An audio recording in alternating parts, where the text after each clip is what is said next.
us to this decision to replay our 1999 interview with David Berkowitz.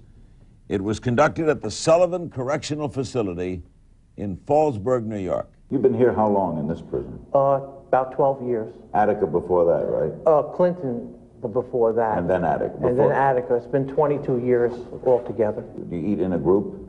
Eat in the day room area. There's a day room area. All the guys in the cell block eat. How did they treat you generally? Oh, I get along with the guys, thank God, pretty good. Over the years, as I said, God has worked miracles where men have pretty much accepted me, and I'm no different than anybody else. I'm a member of the general population, and I come and go like everyone else, no special treatment. And for that, I'm thankful. Yeah. What kind of work do you do? I work in the mental health unit. It's called Intermediate Care Program, and I'm there as like a peer counselor for the men that have emotional problems. Every morning, Monday through Friday, I go over there to work with those guys. And that's really a challenge, and I enjoy doing that very much. You do counseling? Yeah, in a sense, yeah. It's in an unofficial capacity. It's I'm kind of like a combination chaplain, counselor, guidance counselor, and just a friend to those guys. Didn't you try once to take your own life? Yeah, there were several times that at the beginning, when I first came to prison, I was very suicidal. And I saw no hope in living. I was disgusted with my life. I was angry at a lot of people. I felt betrayed, confused, and I saw no hope. So there were some times when I did try to commit suicide. You confessed to these crimes, right? So there was never a trial? Right. I just wanted to end it, and I was just so distraught. I just confessed and pled guilty and got it over with, and just wanted to get out of that environment. You feel you were sort of satanically involved? Yes, I was. It was the worst mistake of my life. A whole series of events happened that just seemed to be by fate. And when you say mistake, what mistake did you make? Before the killing? Getting involved in things. I was lonely. I was looking for companionship. I got out of the service. I did 3 years in the Army. I was honorably discharged, and I wanted to start a life. I enrolled in community college. And living where? In the Bronx. I got my own apartment. I had saved up some money from when I was in the service, and I just wanted to start my life. Coming out, and friends had moved away, and I didn't know anyone. And, how old were you? 21 at the time. And so you went to school? Did you have a life? I mean, were you dating girls? Did you work? I was dating a little bit here and there, just very, very casually. Wouldn't really call it even a date. But, but the hours I had, I was going to school in the Bronx full time. I was working at night as a security guard at the time. I had no real social life, And then you got mixed up with some people? Yeah, I got involved, and it was a very long process, and I look back with regret. And to a young person who might be watching, who might be affected by, is this kind of a cultish group, or? I guess you can say that. What mistake did you make? What didn't you see that you should have seen? Danger. Was this a group of people? Yeah. I was adventurous. I was just an arrogant person. I was lonely. What finally spun it off? There was a lot of pressures and a lot of decisions and a lot of bad choices. I felt that at this time I had, regrettably, I look back with just regret. At this time, I had made a pact with the devil. I had allowed this satanic thing to control me, and I felt these paranormal powers. I know that sounds so hard to understand, but explain it. That's what was happening, and I felt somehow invincible. I felt that I had this power, and I was unknown to me. I was slowly being led down a path of destruction. So you were not happy when you were doing this? No. I just felt like a brainwashed robot. Really? Yeah. What is that like? I just like felt I had no mind. I felt something else was controlling me. You were hearing from sources outside of yourself. Not in that psychological way, but it was a satanic thing. Right. It was, Why do you think it took you to take a life of someone? Why do you think that it took? I mean, there are a lot of people in cults and a lot of people who do weird things. Why did you do what you did, do you think? At the time, I was misled. I thought that what I was supposed to do. It was You the thought what you were doing stupidest. was It was right? it was not right, but that somehow this had some kind of plan. Compulsion. No, it wasn't that. It was just more complicated than that. All right, what was it like to read about yourself? In other words, there is a killer loose in the city. I didn't relate to that. Didn't? I didn't. No. Didn't buy the papers every morning? I saw them, but it was like something else. You know. Didn't say that's me? No, it didn't. Nah. So there was no plan on how I'm going to get away with this? No. No plan to deceive? No. No. Maybe you wanted to get caught? Yeah, I wanted to get out of that, definitely. I just said, oh, God, you know, I didn't even believe in God at the time. I was just a real mess. You know, I'm very ashamed for that. It was so stupid. It was such a waste of life. And I think of the people that lost their lives over this, and it was about nothing. You know, it's just a... What do you say to those who say this is... I think I'll give you a quote from the mother of your last victim, Stacy Moskowitz's mother, that was your last victim, said, "Show me one person that goes away from murder who doesn't turn to religion. It's sick," she said, that people do that. You realize, of course, that there would be doubters who say, yeah, Oh, it's sure. the old conversion. Oh, sure, I'm sure there'll be doubters. Many of the men that are in here in this prison are in here for violent crimes, including murder, probably a greater majority of them. And really only a fraction of those have ever turned to Christ or found, as people say, religion. It's not what people think. I wish more would come to faith in God. I wish more would begin to Was it a slow process for you? Yes, it was very slow. It was not some overnight message from above? No, it was a slow process. Another inmate had reached out to me 12 years ago. He came up to me one day and began to share his faith. We became friends. And in the space of maybe a couple of months, he led me to a deeper faith in God.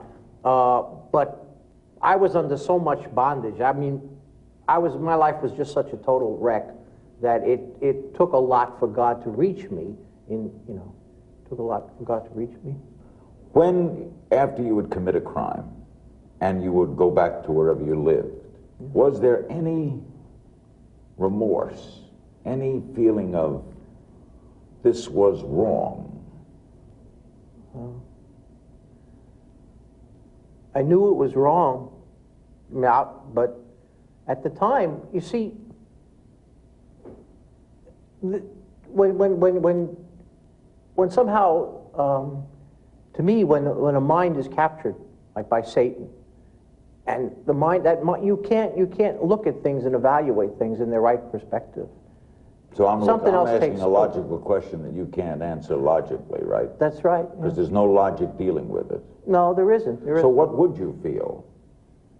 I was just empty. As I said, I was a blank. It was like a void, you know. Let's say you're out to dinner, and someone would say, "What do you think of this killer loose?" I don't remember what I felt back then. It was, like stuff like that. It was like I was detached from it. It was a terrible thing. Did you get, by the way, did they have to medicate you when you first came? When I was first arrested and I was in Kings County, the prison ward there, in the hospital, they had given me medication. After I came upstate to prison and I was in Attica for a brief period of time, I was receiving medication. And then of course, I had some suicidal episodes, and I wound up going to a Marcy psychiatric center there for a little while. Are you in good health now? Yeah, absolutely good health, thank God. Have you had any homosexual problems here, which is common in prison, is it not? No, I haven't, no. Is that surprising to you? Isn't that fairly common? No, not that's. Is that overdone? That's overdone stuff from the media, yeah. I mean, Really? it happens here, but it happens everywhere, I'm sure, you know. Not to a greater degree here with No. these men confined for great periods of time? No. All right, you counsel them. Do you get psychiatric counseling? No, I don't, no. The Department all? of Corrections, no, the Department of Corrections has given me a clean bill of health.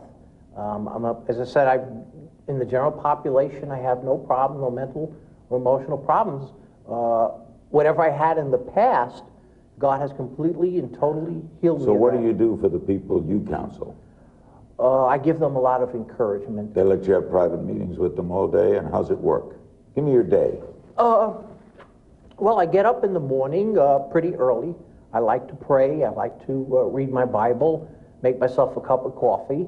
And You do that in your cell? yeah, right. There's a little thing you can warm up water. And then I start my day. I go to breakfast and programs. I have to go. I leave my cell block and go down to the unit there, the intermediate care program. I go to that block and I begin to just be with those guys. Those are the guys that have some kind of emotional problems, coping difficulties. Is there a and I spend the psychiatrist day there with with them. There's a psychologist, a social worker, psychiatrist in the facility. Is it a room you're in? Is it No, it's a regular cell block.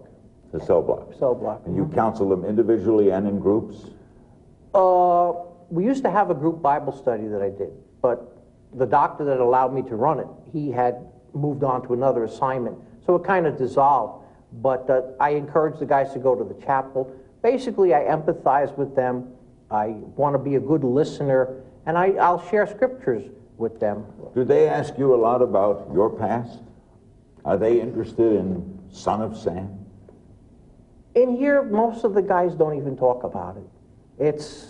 Guys don't ask me about that. Once in a while, a guy will be curious and ask a question, but they see I don't really want to. They see I don't want to talk about it, so they respect that. I thank God that, as I said, I'm like everyone else. Nobody fusses over me or And that's or the way you guys. want it. Right, that's the way I want Do it. you read things other than things biblical? Do you read books? Sure, I read Are you open to enlightenment in areas other than just the church? Oh, sure. I read all kinds of books. I'm not much on novels, but I read autobiographies or. What do you do at night? You don't watch television, so after dinner, what do you do? Well, I have my time at the end of the workday. I could go to the chapel on the nights we have Bible studies or services, or I could stay back on other nights and write letters. I read and so forth. Did you always act alone? Well, not fully like that. Were other people caught? No. They're still out there? Most have passed on, and But they were involved in killing as well? they got were- away with it? Well, no, they haven't got away with it, and they won't. You think they're in hell? Some have lost their lives, and You going to go to heaven? I know I'm going to go to heaven when I die. I don't deserve it, but that's God's mercy. David Berkowitz was eligible for parole in July, and at the hearing he stated he did not feel he deserved to be set free. Parole was, of course, denied. He's eligible again in June 2004. You know, if you even for your role in it, how would you have felt if the death penalty was still around then, or was around then? Did you care at that point? There was a time when I had given up hope. I feel so far under satanic power and satanic control that I didn't care. I was more like a robot than a person. There was a time in my life when I feel that I was just utterly under a powerful influence that was destructive, and I didn't care if it was a point where I didn't care if I lived or died. How did these people get such control over you? It was a process. It took time. It was like little by little. I mean, I'm telling you, I didn't know it was going to come this way. I mean, when I got out of the service, I wanted to make a life for myself. My dad was moving to Florida. Most of my friends had all gone or all changed directions in their life, and I just wanted to make a life for myself. I got an apartment. I had saved up, and when I was in the service, enough money to buy a used car, to rent an apartment. I got a job as a security guard. I enrolled in Bronx Community College. I wanted to have a future, you know, and I don't know, everything got turned upside down. I had good goals, and I just fell into some under some kind of powerful influence. I mean, Now, you were a middle class guy. Middle class. Family's middle class, you were middle class. Now, based on what I understand, there were some people involved in this circle, if you will. There were some money people. Yeah. There were some influential people, high rollers. So you saw some of the high life, so to speak, right? I mean, do you think that had some of it too? You say, wow, these rich people are out doing this, so it can't be all that bad? I don't know. I just kind of fell into the flow of things, and I never really looked at it or analyzed that of their lifestyle. Yeah, but you Just would. accepted it. I Is mean, it I didn't really want that. See, to me, I was always content money or that kind of thing never really impressed me. I was just content to maybe have a job, raise a family, live in the suburbs one day. That was my goals in life. Wasn't to be a millionaire or ride around in a big car. And those material things just never really impressed me. There were people that had that, and I just didn't think one way or the other. Okay, that's what I was getting at, because if I recall correctly, you were at parties in the Hamptons and in Greenwich, Yeah. Connecticut, and some big places in Manhattan and Westchester County, and you saw some of these people with Yeah. some bucks. I mean, I was trying to find out if that was part of the thing that helped entice you into this, saying, wow, these people are into this and look at all they got. No, I was just mainly a tag-along guy and just didn't really get impressed with that. All right. This is a very valid issue. This we've talked about in the past, and this is that there was a great deal made of the fact that in around Mother's Day of 1975, you finally found your natural mother. Yes. And there was one psychiatrist in particular who would later say that this is what put Berkowitz over the edge. He was so filled with rage because he had met his natural mother and she was a disappointment, etc., etc. Would you respond to that?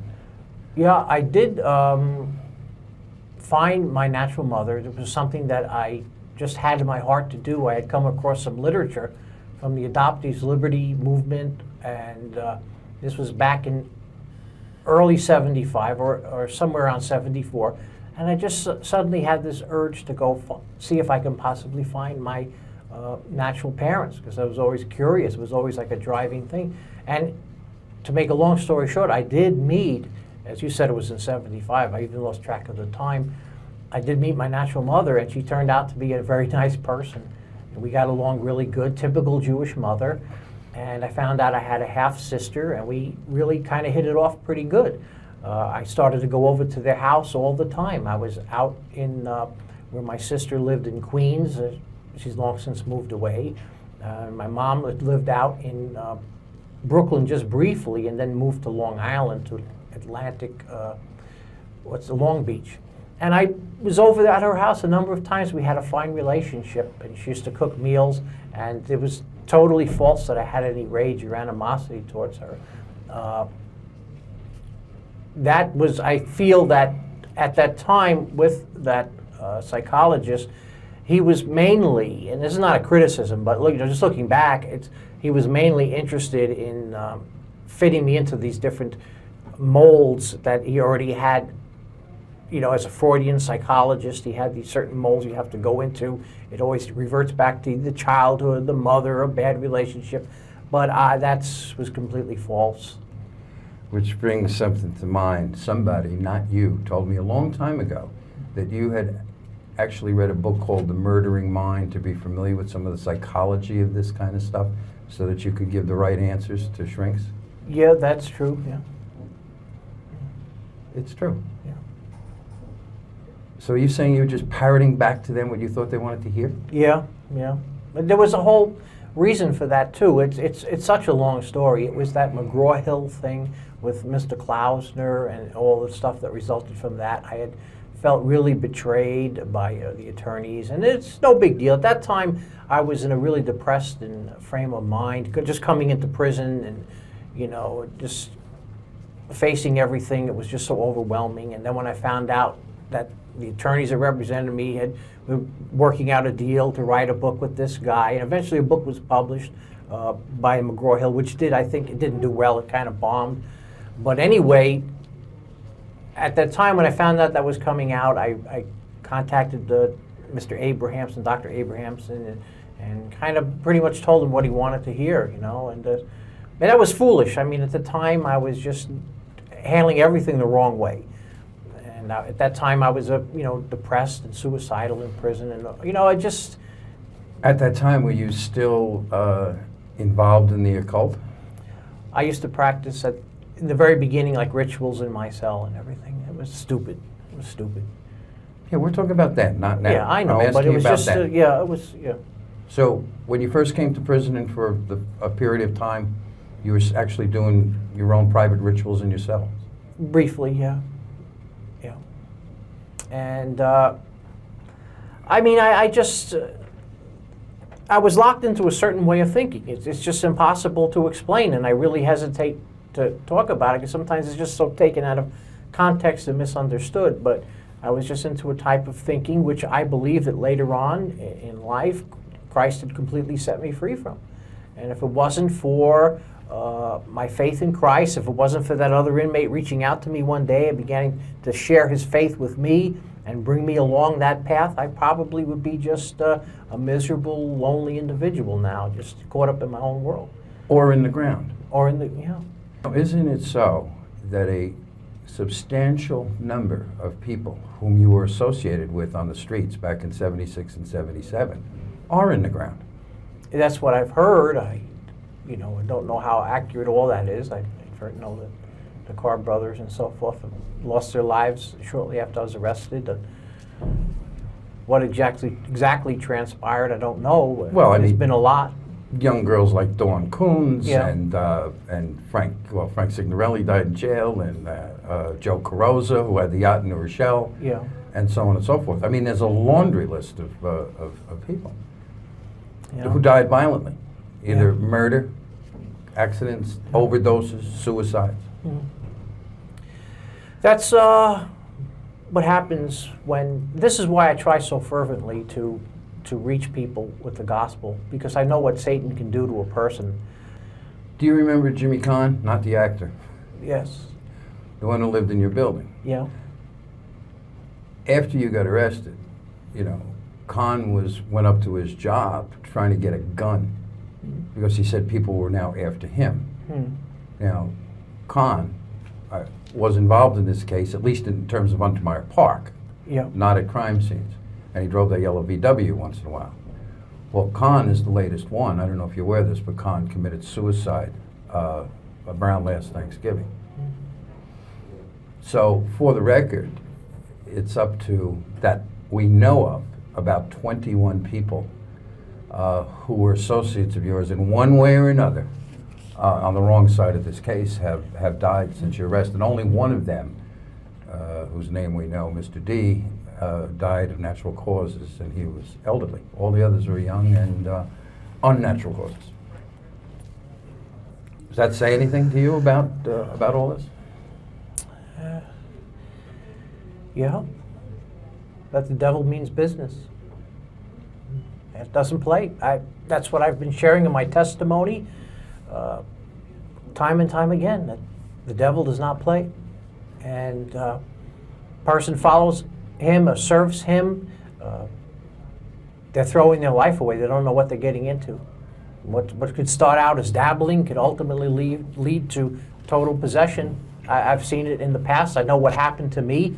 And I hesitate to share these things in the public because it just sounds so unbelievable. People really can't accept that. They don't really understand, or my words get twisted. It's been a real uphill battle to even share. The difference?